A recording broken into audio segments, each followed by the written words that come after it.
Assalamualaikum warahmatullahi wabarakatuh. Begini ya, sering kasus yang terjadi di sekolah SDN Sukati, terutama itu kasus dilema etika, itu masalah tentang nilai, pemberian nilai kepada siswa. Misal yang sering terjadi di kasus di sekolah saya itu, misal ada seorang siswa ya, terutama siswa itu kelas 6, akan melanjutkan sekolah ke SMP negeri yang mempunyai aturan nilai KKM-nya tinggi di atas KKM di sekolah saya. Nah, jadi anak itu misal mempunyai prestasi di bidang olahraga atau seni, akan melanjutkan sekolah ke negeri yang mempunyai nilai yang tinggi, nilai KKM, dan anak itu mempunyai nilai di bawah standar atau di bawah nilai dari sekolah itu.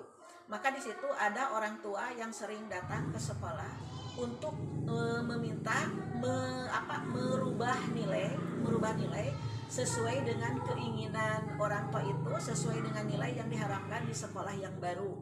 Nah, di situ terjadi dilema etika, khususnya untuk guru kelas 6 dan umumnya bagi saya sendiri sebagai kepala sekolah, di mana guru dia itu harus merubah nilai untuk anak itu.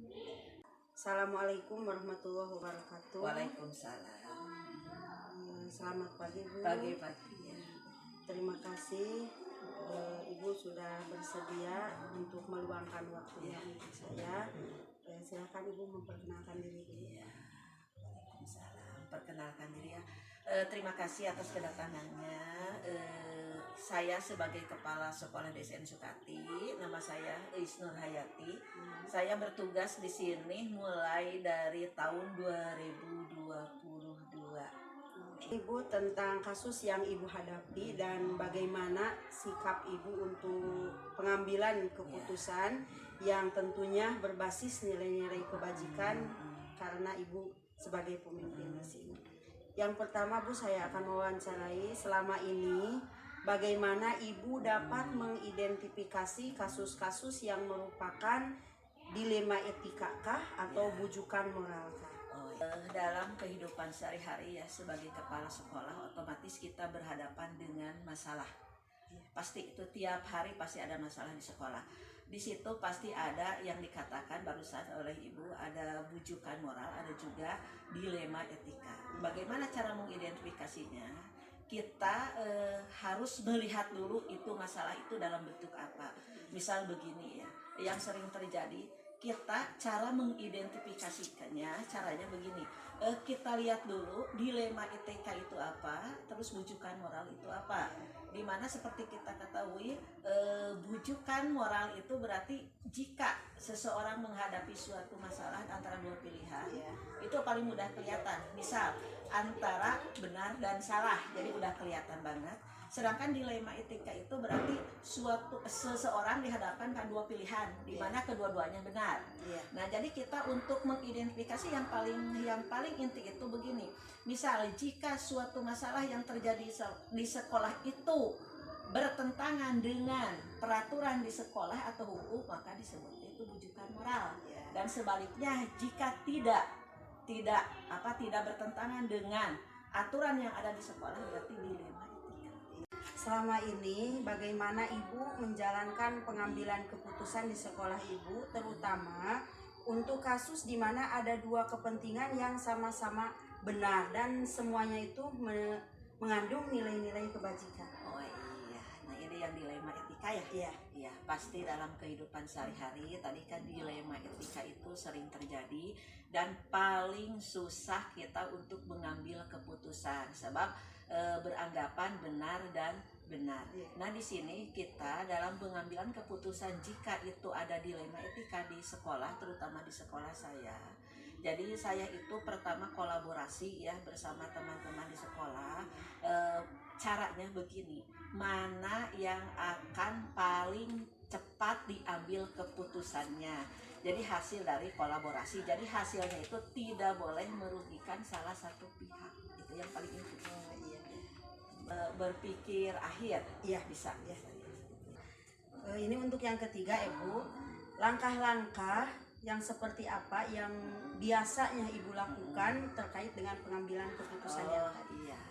Jika kita atau saya ya mendapatkan suatu masalah, terutama dilema etika di sekolah saya, itu baik dari guru atau warga sekolah yang lain, pertama kita itu harus mengidentifikasikan dulu masalah. Nah, selain itu, kita itu pertama apa yang jadi permasalahannya, yang bertentangannya itu apa. Yang setelah kita mengetahui masalahnya, kita cari siapa yang punya masalah itu, siapa saja. Itu yang kedua, supaya kita lebih mudah untuk membahas masalah itu dan menyelesaikannya. Ketiga, cari fakta. Fakta mengapa itu terjadi. Tapi ini harus solid, harus betul-betul. Jangan kita memihak salah satu pihak. Itu fakta. Bisa kita untuk mencari fakta itu kita menggunakan pendekatan. Misal pendekatan jika ada dua kasus, berarti kita pertama ke seorang itu dipanggil. Jadi nanti kita beri pertanyaan. Yang kedua yang satu orang lagi dipanggil. Jadi jangan langsung, itu menggunakan pendekatan. Itu yang ketiga. Yang keempat, lihat masalahnya itu apa masuk karena bujukan moral atau ke dilema etika. Itu yang keempat, cari supaya kita tidak salah sasaran untuk menyelesaikannya. Dan kelima, nah di sini kita berprinsip apakah masuknya itu si masalahnya itu misalnya ini individu lawan kelompok atau misal rasa keadilan lawan kesetiaan. Lihat dulu itu ya, ke paradigma itu ya. Terus setelah itu bagaimana caranya nanti penyelesaiannya, apa berpikir secara peraturan atau berpikir akhir misalnya itu, jadi tidak merugikan salah satu pihak. Nah setelah kita itu ambil, oh iya saya mau menggunakan cara yang tadi yang berpikir ke akhir. Apakah misalnya itu setelah itu kita cari, oh iya sudah ada, cari aturan lain. Misal apakah bisa dengan cara begini, opsi lain, bisa dengan menggunakan opsi lain. Oh selain itu, oh caranya begini juga bisa, cari. Jadi jangan satu saja cara untuk menyelesaikan suatu masalah. Nah yang setelah itu baru kita setelah semua selesai, kita kumpulkan tahapan-tahapannya itu, baru kita sebagai kepala sekolah atau sebagai warga sekolah menentukan putusan. Mau A, mau B, tentu dari putusan itu ada yang cocok bagi dia, ada juga yang tidak. Nah setelah itu terakhirnya kita refleksi. Tujuan dari refleksi itu apakah betul putusan kita itu. Misal belum memuaskan salah satu pihak, kita berunding lagi. Itu yang sering saya lakukan. Oh, iya. Terima kasih Bu, ini langkah Ibu sangat menginspirasi sekali buat saya. Kemudian sangat jelas sekali memberikan pengetahuan buat saya Bu, terima kasih. Kemudian yang selanjutnya Bu, hal apa yang selama ini anggap Ibu efektif dalam pengambilan keputusan, terutama dalam pengambilan keputusan yang sifat kasusnya itu dilema etika? Iya, hal yang paling efektif itu adalah pendekatan. Itu pendekatan kepada warga sekolah.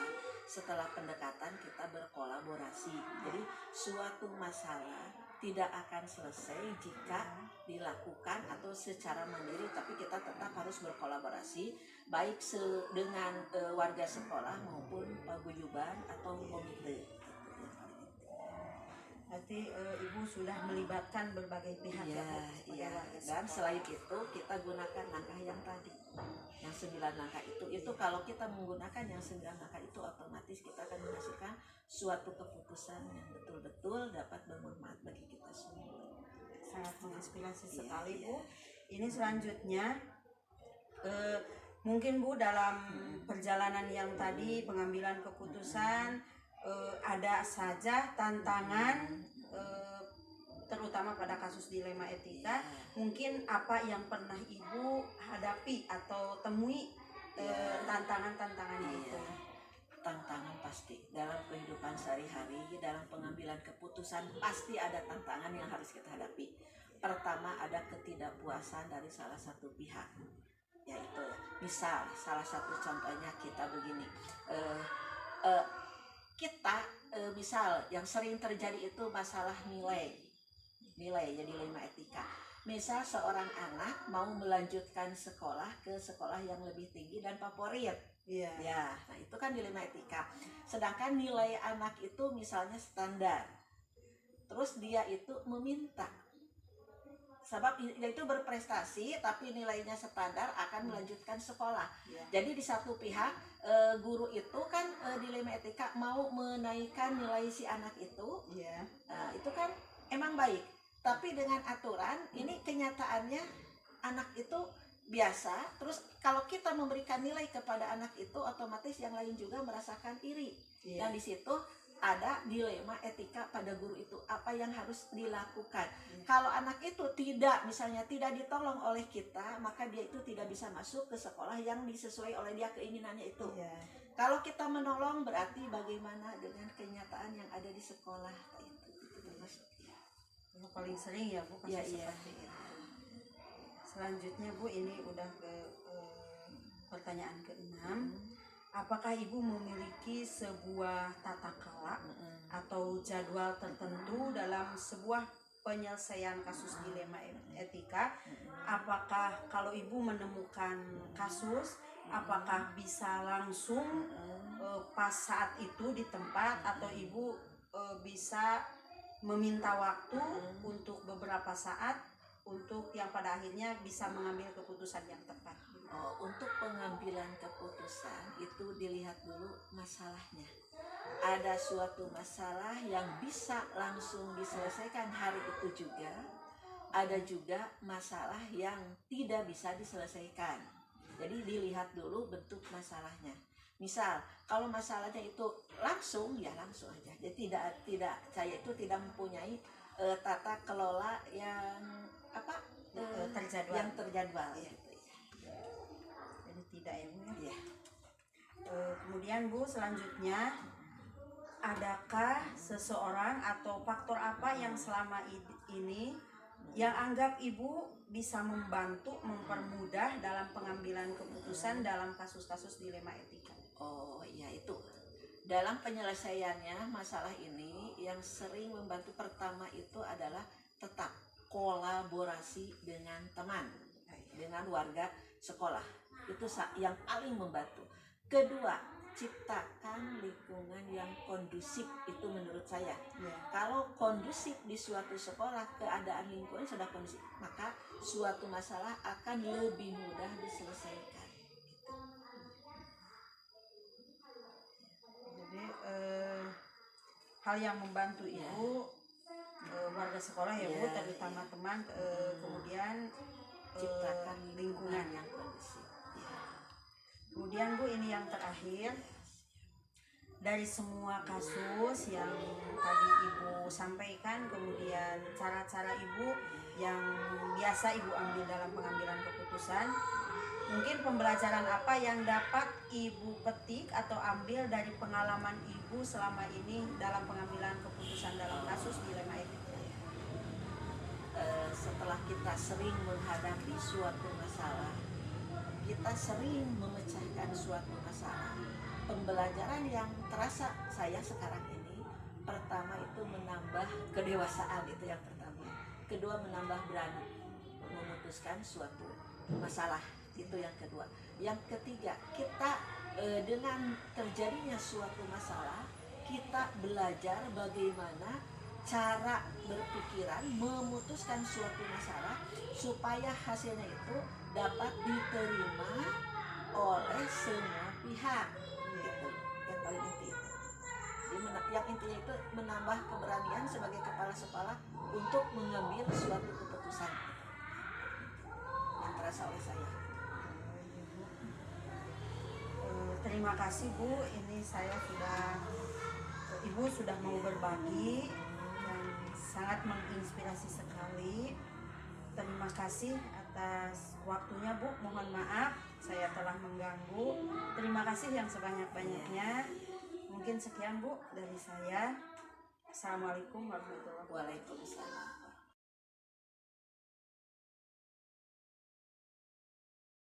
Nah, Assalamualaikum warahmatullahi wabarakatuh. Waalaikumsalam warahmatullahi wabarakatuh. Eh, Pak, selamat sore. Ya, selamat sore. Ini Pak mau minta izin dan minta waktunya untuk mengadakan wawancara tentang pengambilan keputusan di mana Bapak sebagai kepala sekolah. Dan sebelumnya saya minta Bapak untuk memperkenalkan diri dulu Pak, nama dan eh, instansi kerja. Terima kasih. Ya, perkenalkan nama saya Tatang Ruslan, SPDI, MPD kalau secara lengkapnya. Saya menjadi kepala sekolah di SD Negeri Pakunagara, Kecamatan Parung Banteng, Kabupaten Tasikmalaya. Ya Pak, terima kasih. Mungkin dimulai saja Pak, ini tentang pengambilan keputusan berbasis nilai-nilai kebajikan sebagai pemimpin. Pertanyaan yang pertama Pak, mungkin ini ada sekitar 8 pertanyaan untuk Bapak. Yang pertama, selama ini bagaimana Bapak dapat mengidentifikasi kasus-kasus yang merupakan apakah itu dilema etika atau bujukan moral? Ya. Terima kasih. Saya selaku kepala sekolah mengidentifikasi kasus-kasus yang terjadi di sekolah. Pertama, berdasarkan informasi dari guru, baik guru kelas, guru bidang, ataupun temuan secara langsung, secara pribadi melihat langsung kasusnya. Itu ya, untuk mengidentifikasi permasalahan kasus demi kasus yang terjadi di sekolah. Iya Pak. Mungkin itu cukup. Ya. Jadi intinya berdasarkan informasi dari rekan guru dan temuan sendiri secara langsung, melihat secara langsung kasus yang terjadi. Ya Pak, terima kasih. Mungkin ke pertanyaan yang kedua. Selama ini bagaimana Bapak menjalankan pengambilan keputusan di sekolah Bapak, terutama untuk kasus di mana ada dua kepentingan yang sama-sama benar atau dilema etika disebutnya atau sama-sama mengandung nilai kebajikan. Eh, Prosedur yang Bapak ambil. Berdasarkan informasi yang diterima sebagai identifikasi permasalahan atau kasus, maka tindakan penyelesaiannya saya mengambil kebijakan yang dengan mengedepankan musyawarah, itu yang pertama. Iya, Pak. Musyawarah untuk mencapai mufakat di antara intern guru untuk mengambil keputusan atau langkah yang lebih tepat. Karena permasalahan itu yang sama-sama dua kasus itu sama benar, umpamanya sama-sama benarnya, maka akan diambil mana yang lebih besar dari segi manfaatnya. Gitu. Kemudian tidak cukup dengan musyawarah guru saja, tetapi kami juga berkoordinasi dengan tokoh masyarakat yang dipimpin oleh ketua komite sekolah. Mungkin itu jawaban untuk nomor 2. Iya Pak, terima kasih Bapak telah menginspirasi kepada saya untuk saya bagaimana bisa mengambil keputusan ke depannya. Kemudian yang ketiga Pak, langkah atau prosedur seperti apa yang biasa Bapak lakukan dalam pengambilan keputusan selama ini? Nah, dalam pengambilan keputusan atau untuk menentukan kebijakan, terutama dalam hal kasus-kasus tertentu yang perlu penyelesaian, yang pertama identifikasi permasalahan yang ada, kemudian merunutkan secara berurutan dari kasus yang terbesar hingga yang terkecil, kemudian mengadakan musyawarah untuk menentukan bagaimana tata cara untuk mengambil keputusan yang lebih tepat. Pertama, musyawarah di lingkungan intern sekolah. Kalau perlu dan bila mana diperlukan, berhubungan dengan tokoh masyarakat atau komite sekolah. Sebagai tindak lanjut dari kasus itu, apabila tidak selesai di lingkungan sekolah, maka baru kami mengambil cara lain, yaitu berkoordinasi dengan pihak-pihak terkait, baik pemerintah setempat atau instansi terkait seperti Dinas Pendidikan dan komite sekolah.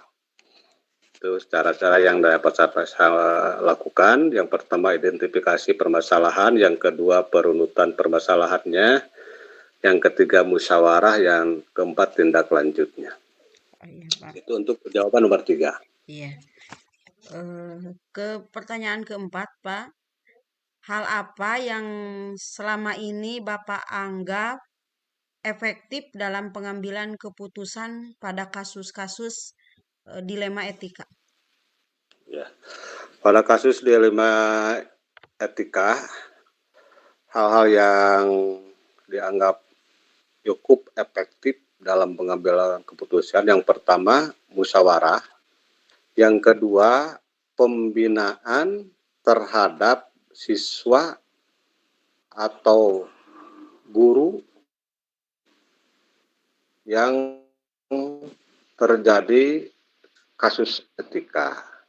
Maka secara langsung pada saat itu juga diselesaikan dengan cara membina murid yang terjadi kasus moralnya supaya tidak menjadi kasus yang besar.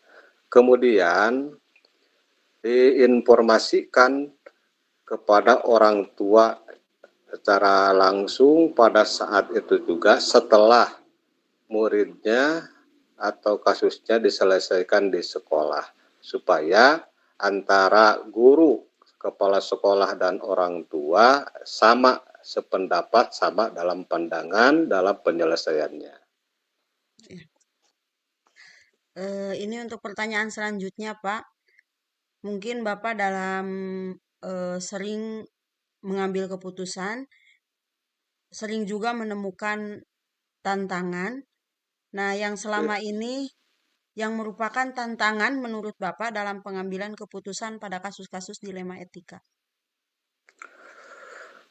Tantangan secara umum hampir bisa diatasi, tetapi ada yang lebih spesifik yang menjadi tantangan dalam pengambilan keputusan itu terjadinya atau adanya perbedaan pandangan dan pemahaman antara maksud dan tujuan yang dilakukan oleh kepala sekolah dan guru dengan pandangan pemahaman orang tua.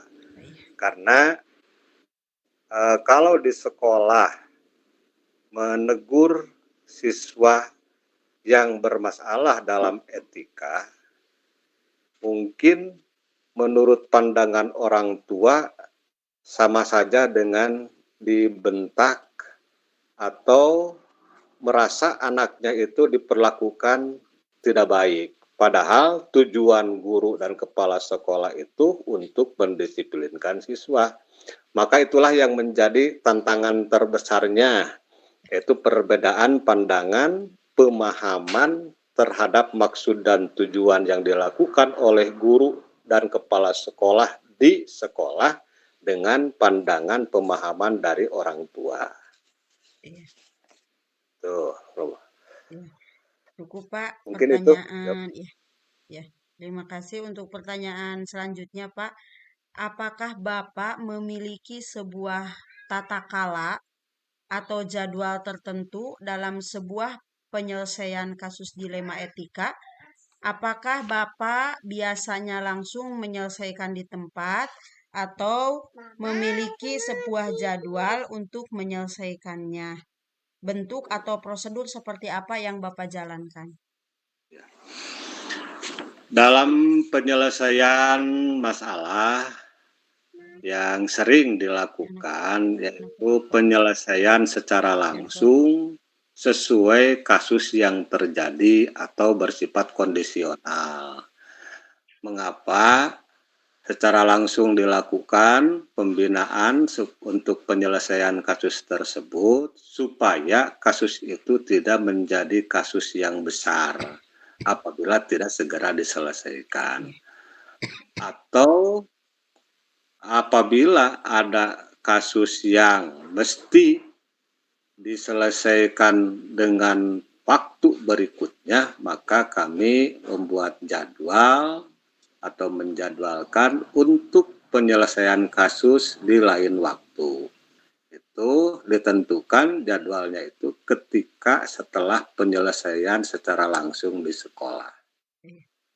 Tapi selama ini alhamdulillah kasus etika yang terjadi di sekolah itu dapat diselesaikan secara langsung di sekolah. Dan alhamdulillah tidak ada kasus, dan mudah-mudahan untuk selanjutnya di sekolah kami tidak terjadi kasus-kasus etika yang berdampak negatif besar terhadap sekolah. Mungkin itu jawaban. Mungkin ada beberapa pertanyaan lagi, Pak, sekitar 2. Adakah seseorang atau faktor-faktor apa yang selama ini mempermudah atau membantu Bapak dalam pengambilan keputusan dalam kasus-kasus dilema etika? Ya. Faktor yang mempermudah dalam pengambilan keputusan dalam penyelesaian dilema etika, yang pertama mudahnya komunikasi dengan berbagai pihak. Kemudian ada faktor lain yang dapat membantu dan mempermudah penyelesaian permasalahan etika, yaitu rekan guru, kemudian komite sekolah, dan para tokoh agama yang ada di masyarakat di lingkungan sekolah. Sehingga penyelesaian permasalahan tidak begitu sulit karena semua pihak secara bekerja sama untuk menyelesaikan permasalahan secara mudah dan menyatakan siap ketika ada konfirmasi dari sekolah. Untuk pertanyaan terakhir, Pak, ini pertanyaan terakhir. Dari semua hal yang sudah Bapak tadi sampaikan, atas kasus yang sudah ditemui oleh Bapak, kemudian diambil keputusannya juga dengan cara seperti Bapak tadi, salah satunya dengan cara musyawarah. Pembelajaran apa yang dapat Bapak petik dari pengalaman Bapak selama mengambil keputusan dilema etika? Dalam pengambilan keputusan dilema etika di sekolah, banyak hal-hal yang dapat diambil atau pelajaran yang dapat dipetik.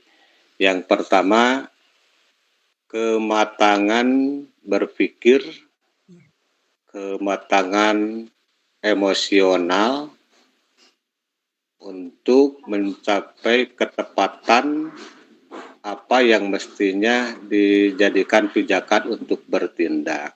Sehingga kematangan berpikir, kematangan emosional, dan ketepatan bertindak itu dapat menyelesaikan permasalahan secara efektif. Kemudian pelajaran yang kedua yaitu kita dapat menjalin kerjasama yang baik dengan berbagai pihak yang ada kaitannya dengan pendidikan yang ada di sekolah kita, baik dengan guru atau dengan orang tua ataupun dengan komite sekolah ataupun instansi terkait atau instansi yang diperlukan. Itu mungkin banyak pelajaran-pelajaran yang dapat diambil untuk menuju kedewasaan baik siswa, guru ataupun kepala sekolah, sehingga dari kasus dan demi kasus dapat diselesaikan dengan kejernihan berpikir, kejernihan ketepatan bertindak, kematangan emosional, dan pelajaran yang kedua itu adalah dapat menjalin kerjasama yang baik di antara berbagai elemen yang ada kaitannya dengan pendidikan di sekolah kami. Itu mungkin ya pelajaran yang dapat kami ambil. Ya Pak, alhamdulillah ini merupakan pertanyaan yang terakhir yang barusan Pak. Sekali lagi terima kasih atas waktunya, kemudian jawaban Bapak selama menjadi kepala sekolah, kemudian dalam pengambilan keputusan sangat menginspirasi bagi saya untuk mengambil keputusan secara tepat, cepat, bahkan eh, di kemudian hari. Terima kasih Pak atas waktunya. Mohon maaf sudah mengganggu aktivitas Bapak. Terima kasih Pak Sama-sama. sekali lagi. Iya. Sama-sama. Terima kasih juga. Iya. Hatur nuhun Pak. Mungkin kalaupun ada ini jawaban dari saya bukan satu-satunya jawaban yang paling tepat. Mungkin Ibu bisa terus belajar, mengkaji dan menggali informasi baik secara langsung ataupun tidak langsung dari pihak-pihak lain untuk kasus-kasus yang ditanyakan kepada saya. Mungkin itu cuma jawaban saya seperti itu. Mungkin ada yang lebih tepat dari pihak lain. Ya. Itu mungkin oleh Bu Ai bisa dilakukan langkah-langkah berikutnya untuk memperoleh informasi, menggali pengetahuan dan pengalaman dari pihak lain. Mungkin itu dari saya.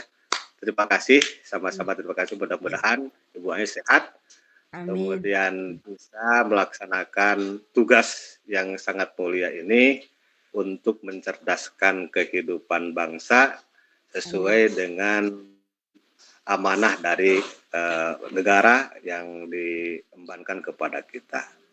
Mungkin itu yang dapat saya sampaikan. Terima kasih. Ya Pak, terima kasih atas sarannya. Sekian Pak. Ini Bapak bisa live. Saya tutup sekian. Assalamualaikum warahmatullahi wabarakatuh.